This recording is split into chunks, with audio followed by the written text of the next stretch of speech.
Finally, getting the keys to your new home feels like such relief. There was a lot to go through, and now you just want to sit back and relax. The last thing you want is another list of things to do, but stay with me on this one.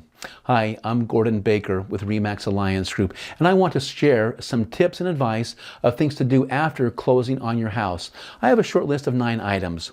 Now, it should come as no surprise that the first thing is to change the locks to the house. Remember, you don't know who may have been given a set of keys besides the previous owner, and consider changing keypad codes and garage door openers. Now, this next one's important. Know where the water shutoff to the house is located in case of an emergency. I've had personal experience with this. If you have a water leak that needs to be turned off quickly, there's not a lot of time to Google, hey, how do I shut off the water to my house? You want to get it turned off as soon as possible, especially when several gallons of water per minute are coming out. Learn from my mistake. Make sure the hoses to your washer, toilets, and under the sink are braided stainless steel. And if your house has gas, be familiar with the steps to shut it off.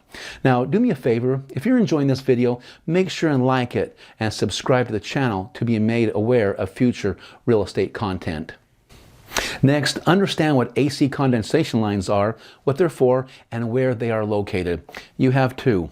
A primary and a secondary. Now, it's normal to see water coming out of the primary line, especially in the summer when it's humid.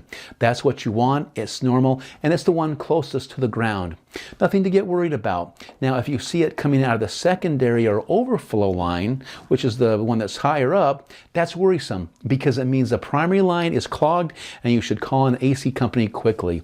If both of them are clogged up, you'll soon have water coming through the ceiling inside your house if your air handler is in the attic. Now, introduce yourself to the neighbors. This is the right thing to do. You'll depend on each other for a variety of things. Watching your house when you're on vacation, somebody that can keep a spare key, or let you know when your dog escapes from the backyard and you haven't realized it yet. Yes, that happens. Happened to me.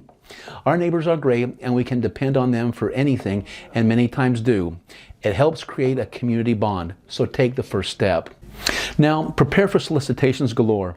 When you closed on your home, it was documented with the county recorder and is public record. That will explain why you're receiving so many solicitations. For example, an official looking document saying you can get a copy of your deed and additional information for only $99. The catch is it's all public information and available online. And you'll receive offers to refinance, purchase a water softener, or alarm system. Be very hesitant if someone was asking you to pay for any documents related to the purchase of your home. Now remember, save your inspection report as a to-do list. When you bought your house, you most likely had a home inspection. There were probably items that you didn't feel like asking the seller to address. Or if you did, they may have said, no thank you. Keep this handy and address them as you have time and the resources. And buy a 6 to 12 month supply of AC filters and get in the habit of changing them monthly. They don't need to be the real expensive type. Especially in Arizona, giving your AC the proper attention should be a priority and will pay off in the long run. A simple rule when you pay your utility bill, change the filter. Now, make sure your smoke detectors work and have a plan to change the batteries once a year. Power source issues are the most common factor when smoke detectors fail to operate. And remember to notify those who need to know when you change your address. In Arizona, you must notify the MVD of an address change within 10 days. That's a pain, but it's free. Just go to azmvdnow.gov. Others who should be notified will include credit card, loan companies, healthcare providers, and schools. Now here's another video that I think you'll find helpful. Well, there's your list of 9 items. Work on it when you can and enjoy your home. Thank you.